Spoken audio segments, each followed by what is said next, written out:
witnessed things strange, unexpected, mysterious, but not to be denied. Join me now and take one step beyond.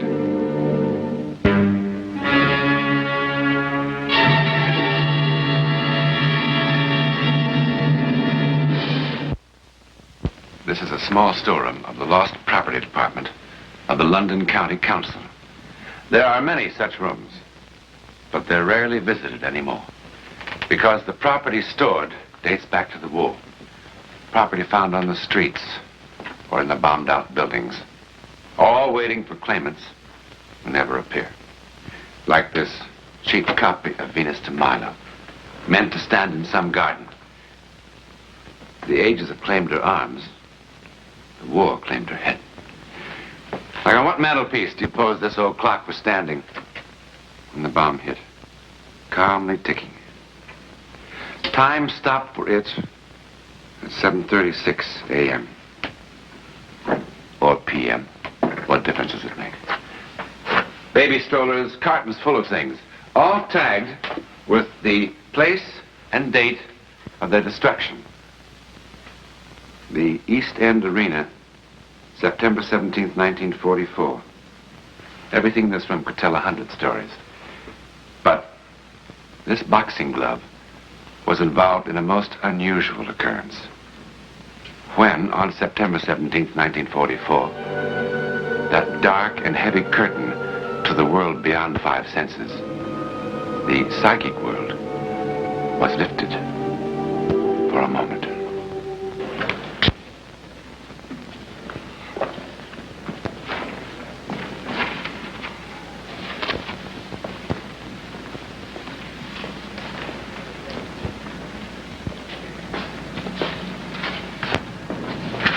Michael.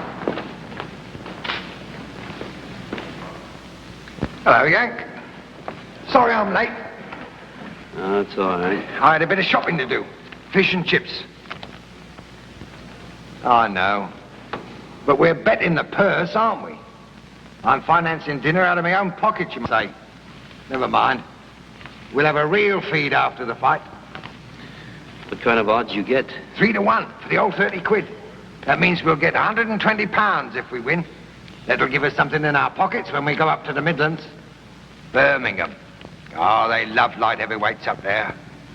Do you see the doctor? Where do we go to eat? Well, in the dressing room. Get any coffee? Coffee costs extra. Well, I could sure use some.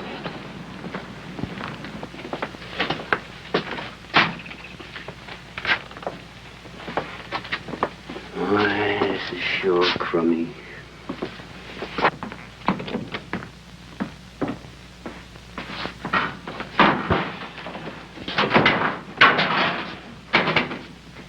Here, did you see the doctor? Yeah, I saw him. Oh, Whitey. Please, go get some coffee. Oh, what do you want coffee for? It'll only keep you awake. I want you to have a couple of hours shut-eye before the fight. Coffee never bothered me. You know that. What doctor? How do I know what doctor? Well, you must remember something about him. I walked up the street and there was a doctor's office.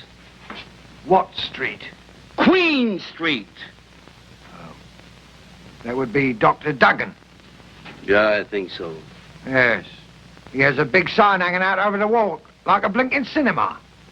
Arthur A. Duggan. Sounds like him. Yes. Only that sign was knocked down in a bombing raid 6 months ago. Well, then maybe it was someone else, and maybe it wasn't Queen Street.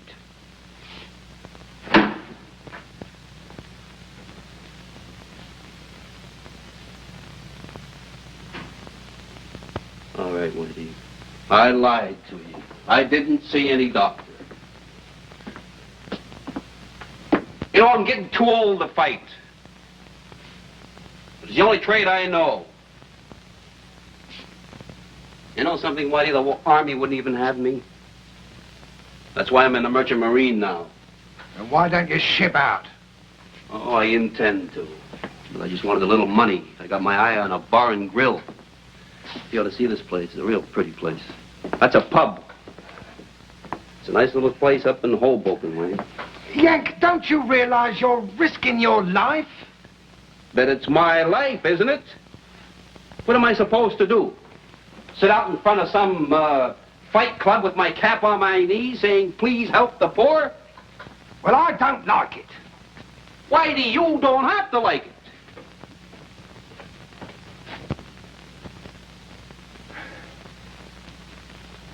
Never mind. I'll get you some coffee. Anybody need some coffee? I take it this is your fighter. Mr. Sanderson, Yank Dawson. He manages the other fellas. How are you, Dawson? Sound in wind and limb, I hope? All right. Well, I hope so. I really hope so. This my boy's a bit of a savage, I'm afraid. Not much skill, but when he hits somebody, bang, bang. That's all she said, as you Americans would say. Here, drink up. My tiger's late. I'll get some fresh for him when he comes in. Right, Mr. Sanderson, thank you. No, Yank. You do remind me of somebody. I was in the States for a bit before the war. Saw a man fight there. You were very like him. Denver it was. Did you ever fight there? 150 million Americans. Stands to reason 2 of them can look alike. No, couldn't be the same chap. So the man in Denver had a terrible accident not long afterwards. They won't let him fight. Broke his head right open, I heard. Right there. Must have been someone else you saw in Denver, because I never fought in Denver. You're a fool to be fighting, you know. It's a nasty scar. You're quite sure you're all right? Why don't you mind your own business? Of course he's all right. Well, I hope so. I really hope so. Why don't you get out of here? All right, yes, I must go and find my tiger. We don't worry about accidents here, do we, Whitey? Not with old Paddy Terhune about. Who's Paddy Terhune? Oh, he's dead. In a manner of speaking. But you didn't tell him about Paddy. I was sure you had. Oh, inhospitable. Very inhospitable. Oh, come off it now. What do you mean, come off it? Here's a Yank ready to fight at the old East End Arena, and nobody tells him about Paddy. And Paddy's such a friendly ghost, too. Mr. Sanderson, I don't want to be rude, but I do want my Yank to have a couple of hours' sleep. So if you don't No, mind... all right, if you don't want to tell him.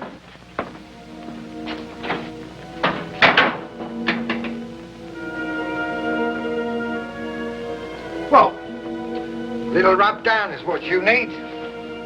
Help you to get some sleep. It's Tiger. Alfie Jones. Tiger, mind you, he's very clever with his hands, though. You want to remember that. That's why I told you to crowd him. Understand? Keep crowding him all the time. What was all that about a ghost, Winnie? Oh, you don't want to pay no mind to Sanderson and that stupid... I've had so much bad luck in the last few years, I guess I'm just getting jumpy, Winnie. I'm sorry I acted like a kid.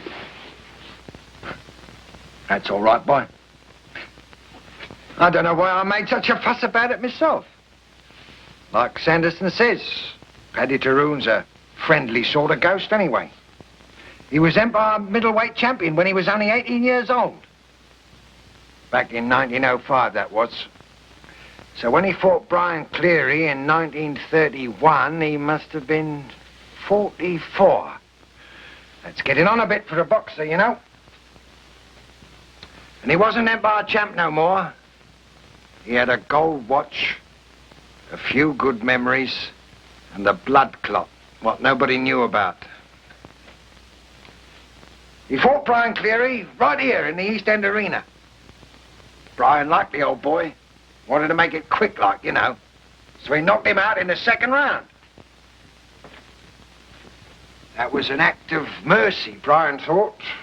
Only that blood clot of Paddy's got dislodged.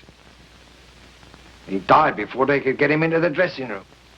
Well, that upset Brian a bit. Of course, he soon got over it, you know. I mean, he knew it wasn't his fault. Only 4 years later, Brian went crackers. Just before a fight one night, he suddenly started raving and swearing something awful. He said he'd seen Paddy Tyrone. Seen him, mind you, with Paddy dead 4 years already.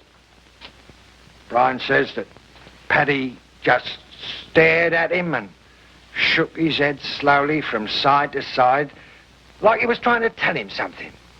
And Brian says, well, what could he be telling me except, don't you fight tonight, my boy, or you'll wind up like me. Well, he fought anyway. And he was winning too, hands down.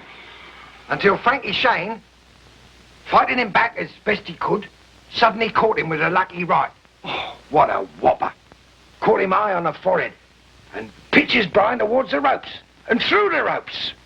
And he smashes his skull on the ring post. Well, now, you know as well as I do, that could never happen again in a million years. But blimey, you should have seen the newspapers. Ghost of East End Arena, they said. Paddy Tyrone back from the dead, and all that sort of tripe. See Paddy and die, they said. And there's talk of even some others, but I don't believe it. I don't believe any of it. Coincidence, that's all it is. Pure coincidence. Yeah. Coincidence.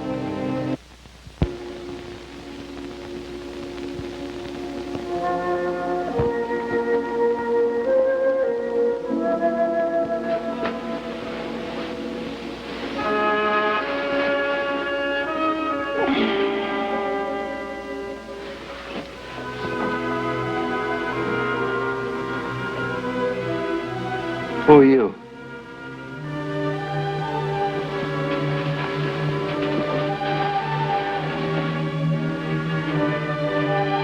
What do you want?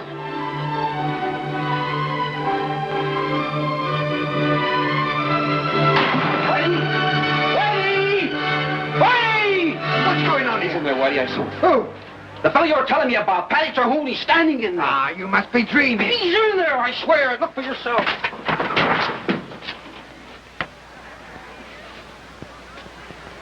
In where, did you say? Believe me, Whitey, he was standing right here, and I wasn't dreaming. You weren't dreaming, Yank. What kind of a ghost takes his leave by the window? I'll tell you what kind. Come on, I'll show you your ghost.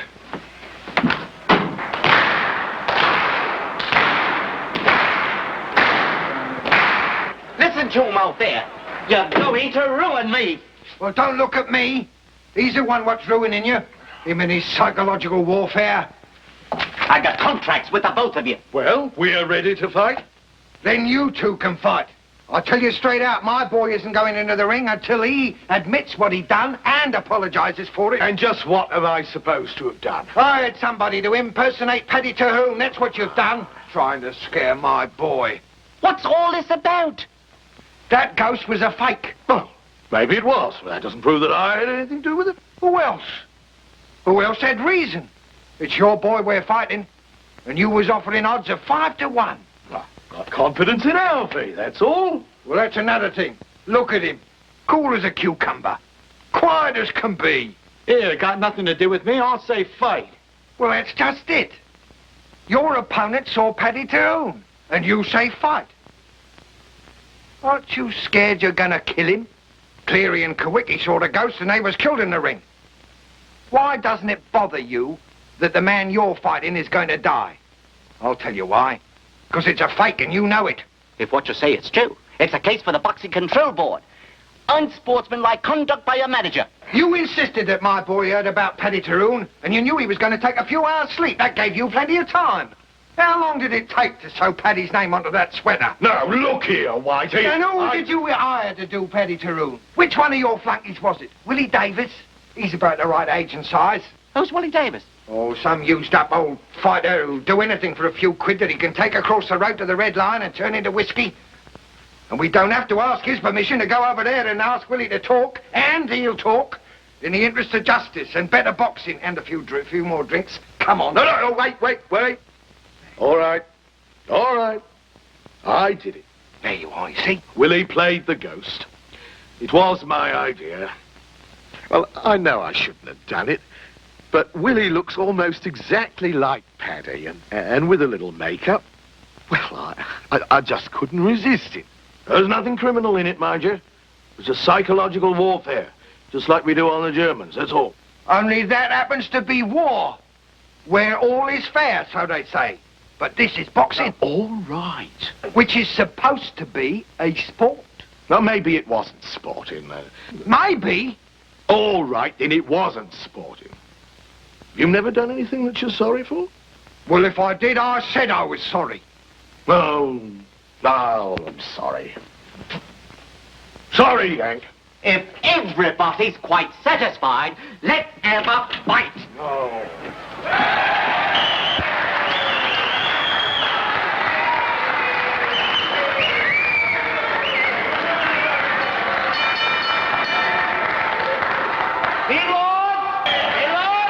Ladies and gentlemen, Eastside Sporting Club, thanks all in promoter, 10 3-minute rounds, Eastside's own favorite, 11 stone 9, Alvin Jones.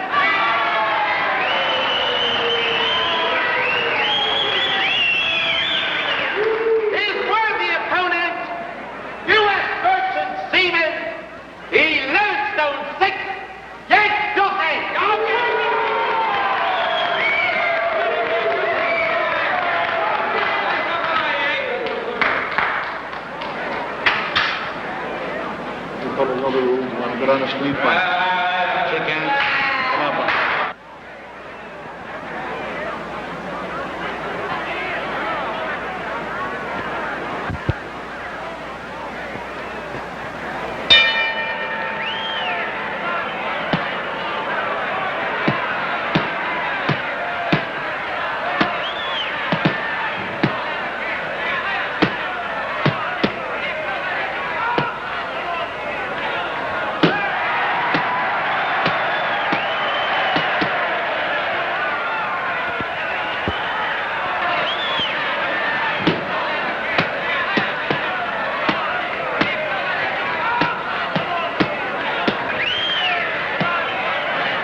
Now then, what happened over there? Did you just get careless?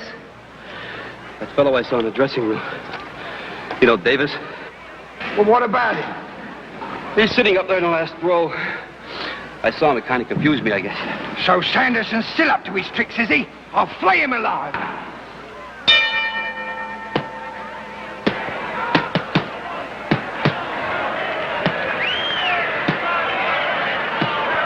Here, what kind of scum are you? Oh, what's the matter? That's what's the matter. Look up there. What's all this about? Lighter, he's gone and done it again, that's what. He's got his phony ghost up there, as big as life, and it's scaring my boy. I want him out of there. Well, I don't see him. Oh, yeah, he's there, all right. You bet your life he is, right up there in the back row. That's what I didn't tell him to. He must have bought a ticket. There's no crime in that. I've had enough of this. Well, I want him out of there. Oh, go on, finish him. Finish yourself. Protect yourself, Yank.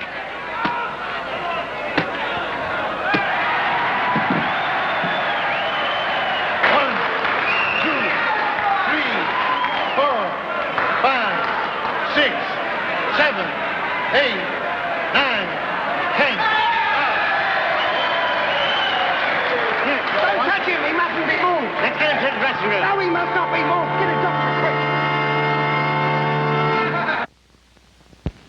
quick. Easy, Yank.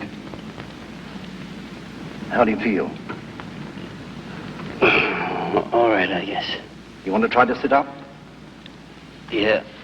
Will it be all right, Doctor? Yeah, he's had a slight concussion, but he'll definitely be all right. Yeah, hear that, Yank?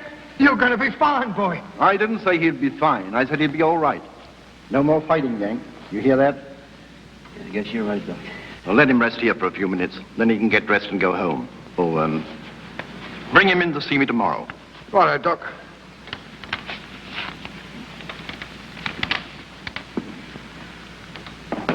Look here, White, here. I'm sorry about all this. So you should be. Lot of nonsense. Your boy would never have beat him if he hadn't been distracted. Is there a Mr. Sanderson here? I'm Sanderson. Mr. Sanderson? Yes? At the devil's own time finding you, sir. Do you know this man? Yes, Willie Davis. Why were you sitting in the back row, Willie? Beg your pardon, sir, but the only place he's been sitting is at the police station. Under the influence, as you can see. But he couldn't. I picked him up in the Red Lion pub. There were some there that said he stole the money he spent there. But Willie said that you'd vouch for him, that you gave him the money. So that's true. How long has But he I- been in custody? Well, for the last hour, I'd say. That's impossible. Why, we saw him sitting here in this very arena, wearing that foolish sweater not 10 minutes ago. Couldn't have been him, sir. 10 minutes ago, he was still unconscious. Come on, Willie. But I saw him too, between rounds. I thought Mr. Sanderson was still using psychological warfare. Well, it couldn't have been Willie. Then it was Paddy Terhune himself. I saw Paddy. I'm going to die. Oh, shut up. Must be some explanation. I saw him twice. We all saw him. Not me, remember? I didn't see him. The rest of us aren't all going to die. Oh, don't be ridiculous.